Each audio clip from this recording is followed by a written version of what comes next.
Hi, everyone. I'm Lori Appleby, Radical Living Master Coach, and I am here with Tracy Turberfield. And Tracy is one of my clients, and we worked together last year, and we did radical forgiveness healing work. And I wanted to bring Tracy on to have her share her story with us because it's a really compelling, profound story of her healing and what she has done with that. So welcome, Tracy. Thanks so much for being with me. Thank you, Lori, so much. Thank you for asking me. I very much appreciate that. Yes, my pleasure. So tell us, we've known each other for a few years, and you kept hearing about forgiveness, and you had some trepidation, which I totally understand because I did myself and most people do. But then, for some reason it kept calling you. And then Yes. we decided to take a chance and go for it. And wow, was that ever such a profound shift in your life? So tell us about, let's start from the beginning. Tell us about the challenges that you were having when you decided to, really look into this. Well, I remember actually first meeting you and hearing about you, and immediately I thought, like it sounds like something, like there was a connection that I had with you, but I was keeping it all at a distance because at that time I was in this place where some days I didn't even know my own name. It was a dark place. It was filled with anxiety and frustration and angst and sadness, and just I felt very trapped in the life that I was living at that time. And I felt like I had tried so many different ways by myself to get myself out of this hole that I was in. And, I went to different therapies and all kinds of different things. And I just got to the darkest place that I feel like I had ever been in my life. And I knew that there had to be one thing, there had to be something that I was missing. And turns out that was you. Yeah, well, I was the start, but it takes the willingness. Yeah. You got to have the willingness, right? So and I love how you talked about how you were, you knew deep down, but you had to kind of work to it. Because I remember you told me when we first met, you said that you were waking up just dreading the day and how am I going to get through this day? Like it was really getting to be very difficult. Yeah, I would wake up in the morning and I would feel like, I have another like 12 hours of being awake and, and wanting to like just pull the covers back over my head and go back to sleep and just hoping that I could get through the day. And that's the thing is, like just trying to figure out each hour and how to get through it and what am I going to do today and how am I going to, continue with my battle again today. And it was some days it was, like it took every ounce of energy and strength that I could muster up to just, and I have a daughter, and I, had a husband, and I just, I felt another word to use is weak. I felt very weak, and I didn't know, from one day to the next, if I would ever find, the light and, wake up feeling excited because I hadn't felt it in such a long time. Right. So can you go into a little more detail about where you were at? What were you struggling with and how did it play out for you? Yeah. So at that time when I first met you, I was married for 10 years. I have a 9-year-old daughter, and, like all marriages, we go through ups and downs and struggles. And however, in my particular case, the struggles were a lot.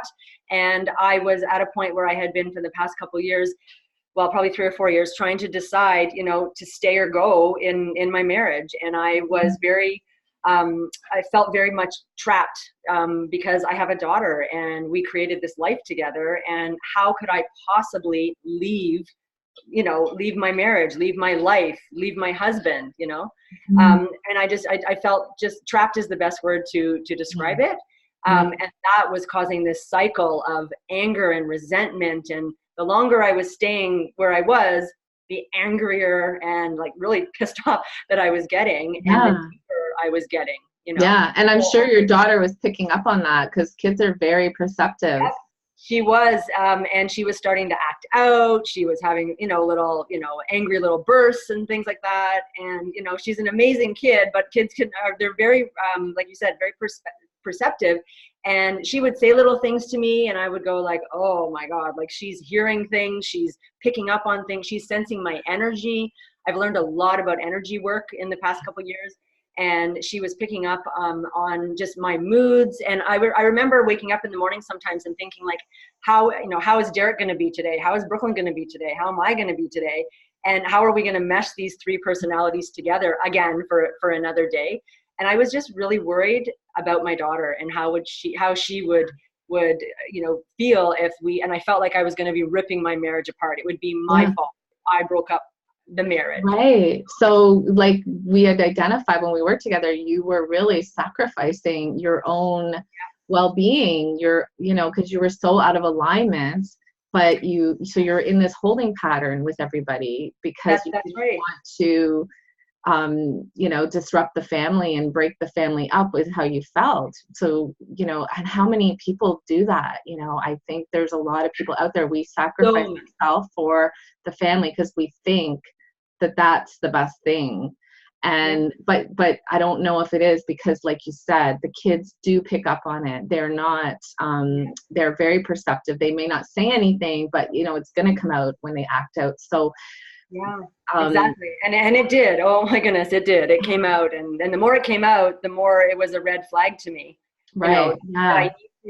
I need to do something else. It was just something that I felt like was missing and it was deep. It was like in my soul, and it got, there's always this, for me, this analogy of, the tipping the scales. And at one point, for example, of staying or leaving, your relationship or your friendship, if the weight gets heavier for staying than it is for leaving, or vice versa, then that's when that it's fine. But I needed a life raft. Like I felt like I was swimming in this open sea and there was no life raft to be found. And I was all by myself and no one could see me. Right. Yeah. But then you reached out for help and you said yes, and you took a chance, which is really always the first step, is to take a chance. We think it's a chance, but like saying yes, okay, I'm going to do something. I'm going to explore something. And we started to do the radical forgiveness work together, which is definitely spiritual technology, I like to call it, because and not just me, that's what Colin Tipping called it, like Colin Tipping who created it, because it is soul work and it does shift your energy, but you're doing it by writing and speaking and reading, and we always go through those 5 stages, and always the first stage is we're honoring that story of you and the story of you feeling like a victim, feeling that you have no way out, feeling that there's nothing you can do, feeling trapped and resentful and angry, because we always got to start there. And I know some people, it's really easy or it's really hard because they've never actually said those things that they always wanted to say. So we don't say them to the person, but we say, you do the work with me. And I know, it was sometimes it's hard to go to dig in and really pull those feelings that we've tried so hard to push down, pull them out. But tell us about a little bit about that, because I find that that's one of the biggest things that stop people from doing the work, is I don't want to feel those feelings. And that's the most healthy thing you can do, right? That's right. And at the time, or for years, I always thought, I don't want to go there. I don't want to think about that. I don't, it's really, really scary. And I remember when I first started, talking to you about doing the work with you, I didn't jump right in and say, okay, I'm going to buy, this whole package with you to do all of this work. I was like, let's just have this conversation first. I just want to get my feet wet, because I wanted to know, to see, how you and I connected together, obviously, and if we were aligned, which obviously we were, and it turned out to be amazing. But I wanted to know if I could trust myself to go to that dark place where I knew all the pain was. And if I could, I had to trust myself to be able to admit that maybe, just maybe, it wasn't all him, and it was me too. And that was like the biggest thing. I remembered the 3 letters that you had me write, and I reference those a lot. If I'm talking to people about my own forgiveness journey, I reference those letters a lot, because, the first one being that victim mode where I just like blah, everything about me and how I felt and what was affecting me, and everything from my perspective. And I just got it all out, and I was mad, and I was and I just wrote it all out fierce. And then the second letter, I remember like a different sort of perspective on it, like maybe it's not all blaming the other person, what is my responsibility? That was huge. Yeah, and looking at it from their point of view, and what did they go through, and that's really starts to help to dismantle this story that we've created and build upon for so long. Yes. And we also were able to connect the pattern of where this was coming from. Yes. Why don't you chat a little bit about that, because that leads into a lot for you. It does. So I realized, like, now sitting here, I was just saying to you, a little while ago, that now sitting here, everything that I was going through in my current, last even 10 years was actually completely connected subconsciously to my childhood and all the healing that I needed to do back then with my mom. And, the co-authored book that I've just written is that whole story, all about my childhood and being a scared little girl back then and not trusting myself and not having confidence and looking at things through the lens of my own eyes, not through what the other person, and in the story it's my mom, and with my husband, what have they been through? What pain and trauma and loss have they been through? And that's making them act and react the way that they do.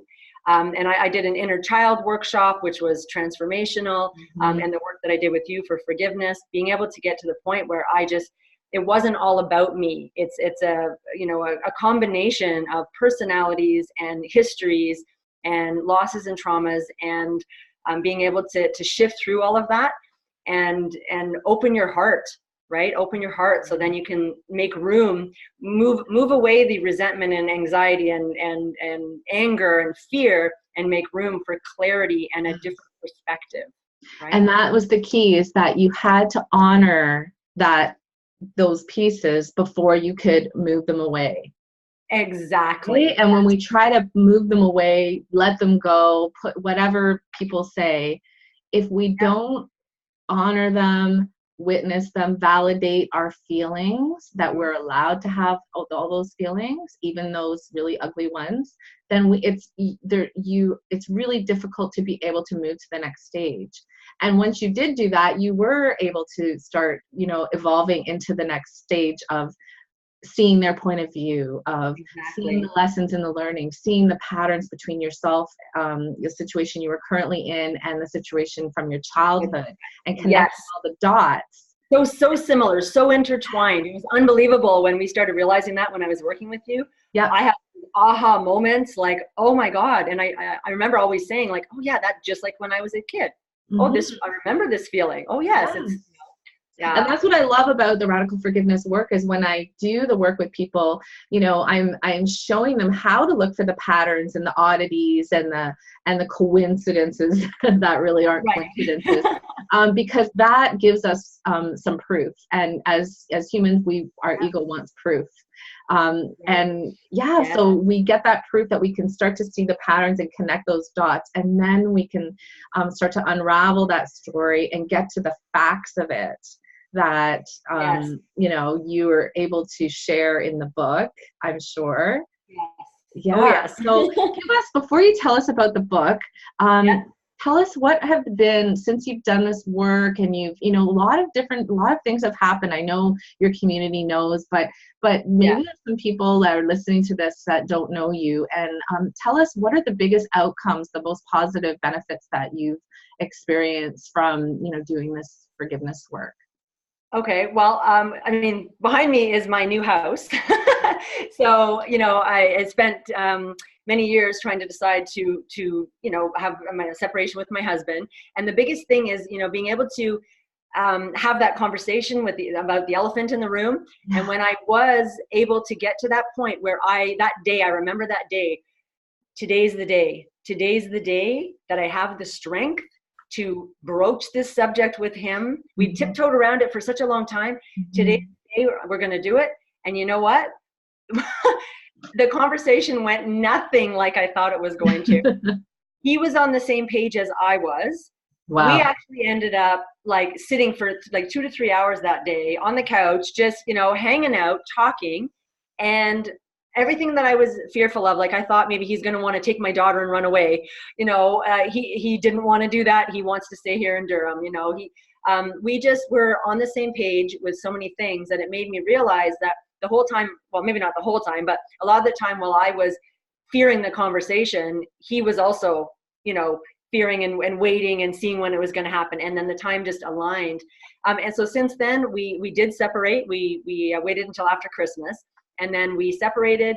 And it's been very amicable. We helped each other find each other's houses. We helped each other move into the houses. My daughter is, I mean, obviously she's not happy about it, but she is handling it very well. Our number one priority is that my daughter's happiness comes first, and we are both on the same page about that. And I love that she sees the two of us getting along. She actually says, mommy and daddy don't fight anymore, and I said, well, that's because we're not living together anymore. So it's things. And now I'm in my house that I wanted to be in my own space, and everything. The mountain was not as big as I thought it was once I started to climb it. Right. And truthfully, like, I think when we do that, I know when we do the radical forgiveness work or energy work, yeah. and we shift that energy, then it opens us up to be able to have these conversations that are really difficult and have them go well, and Exactly. be able to have an amicable separation and co-parenting that's positive for your daughter. So exactly. Had you not done the work, it may not have gone as smoothly, because that old energy of the fear and the anger and all of that would have been still there. So it would have been coming out. Yeah, and I was never ready before, and I know that now. Had I tried to have that conversation, where we did our forgiveness work, it would have gone bad. And it would have been full of anger and defensiveness, and getting your dukes up to fight it out. For sure. And after the and you're right, and thank you for saying that, because a person has to be ready. I truly believe that it's not for everybody until they're ready. And when you start to get that niggling, that thing that keeps pulling you back to it, that, you might not feel ready, but there's something deep inside that's telling you that to do something. Yeah. Definitely, I would highly recommend people to explore it, and find what works for you, but explore it, have a conversation. Because when we start taking steps towards our healing, even if we haven't actually done anything, but make an appointment to talk to somebody, do something self-loving, take that small action step every day towards it, things start lining up. It's so it's so amazing how that works. Absolutely. I couldn't agree with you more. And, you take that one step, and what's the amazing thing is you take the one step, and then you start to, then you take the next step, and then all of a sudden you're like, okay. And things are aligning and flowing, right? I noticed that my life is in such a different flow now than it was before. And once I was able to heal, something crucial for me is once I was able to heal and understand, my marriage and the reasons why, and even if I couldn't find all the reasons, I was able to heal the hurts and the pains and the, all of the things that went with it. And then that opened the door for me to be able to go back a little further, or a lot further, and heal all of the hurts and the pains and from my 30s and my 20s, and and now I feel like a brand new person. I'm still the old person over there, and I can see her there, but now I look at me and I'm just like, wow. And now I love this person that I am, right? This is your true essence, right? Yes, this is exactly. you in alignment with who you truly are, with your soul, and you're following your soul's calling. It's calling you to do these things, and you've done an amazing thing by writing a chapter of your story in a collaborative book. So tell us about that. It's called, what's it called? What's the book called? What's your chapter? It's called Courage to Change. Yes. And it is a book with 12 women, you know, myself included, that have overcome trauma, loss, pain, you know, heartache, and the journey that we've all been on. And everybody's story is different. And, you know, whether it's business related or personal related, childhood or marriage or work or whatever, it's overcoming those obstacles, facing, like looking in the mirror and facing yourself, taking responsibility, you know, for your actions, and healing your heart. And To love yourself, right? yeah, and self-love. That's the thing is, you know, I know it sounds cliche, but if you don't love yourself, how do you expect others to be able to, you know, give you the love that you're looking for? And one of the biggest things is looking for love outside yourself. I found it right here, right here inside myself. And that's the biggest lesson I want to share with people. Absolutely. And that is, I think, the biggest lesson in the forgiveness arena is that it always comes back to self-forgiveness and self-love, and to be our own biggest cheerleader, and to, no matter what we're, you know, whether we had a horrible day and we totally messed up, or we had an amazing day and we were like on top of the world that day, we need to love ourselves no matter what. Because no matter what we do, say, anything, we're still worthy of love, and we're still, you know, that keeping that blame and shame and guilt, by loving ourselves, keeps that in check, right? So that those little feelings might pop up, but if you can love yourself and love that you're in that feeling, that, you know, and accept that it's okay, I'm allowed to have these feelings, you know, they are a reflection of how I see the situation of whatever is happening, right? And that's a clue. So when we can love ourselves through all of it, that's it. Like, that is the biggest lesson. But it's learning. We need to learn it, because we unlearn it from, you know, what childhood and society and relationships and all these things that we are meant to go through. I want to add, we are supposed to experience all of those things. We're here to live. We're here to feel. We're here to experience. We're not here to be safe and have no, like, you know, range of emotions. So once we get all that, then the learning how to love ourselves and, you know, break down those beliefs that have been keeping us stuck, and really connect and be in alignment, which is what you've done and you're still doing. And now you have so many amazing tools. You know, I know that radical forgiveness isn't the only thing you've done. You know, you and myself too, I do different things. It's what my intuition prompts me to do next. What do I need? You know, what's coming up and what do I need? But I know, like you said, I know it's within me, and it's within you, and it's within anyone here who's watching, all of us. It's just buried deep, but it is in there. It's so I'm so grateful that you shared your story, because I know that's not an easy story to share. And I know your daughter and your husband, and I can see everyone's happy and content, and you know, now you guys have your lives back where you can just be who you truly are, and you're not putting on any masks. So, like, exactly, you're just who you are. You're not trying to wake up in the morning and fake it. You know, exactly. You are just being. You're just being. Yeah.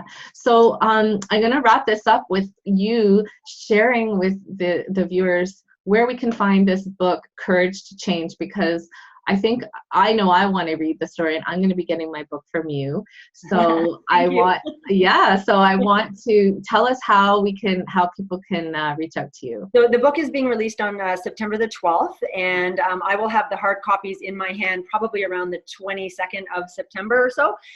So I will be basically, you know, pretty easy. You can just send me a message, and then I'll give you some more details on how to right. So you're taking pre-orders, and so taking pre-orders right now. Find you on Facebook, Tracy Turberfield, and if you cannot find Tracy, just find me, and I will connect you to her. And grab that book, because there's 12 authors, some amazing stories. I know several of the authors. I'm really excited to read this book. And Yuchechi's amazing. I am so. She was the fire in all of this. She was the person who gave us the opportunity, and I am overwhelmed with gratitude. I mean, everybody knows how much I love that woman. So, and I love you too. Oh, I love you too, Tracy. Thank you so much for sharing your story, your life, and I'm so happy for you. And I will put we'll put I'll tag you so that people know how to Perfect. reach you if they don't know you. Wonderful. Thank you so much. Thank you. Tracy. Thanks, Lori. Mhm. Bye. Bye.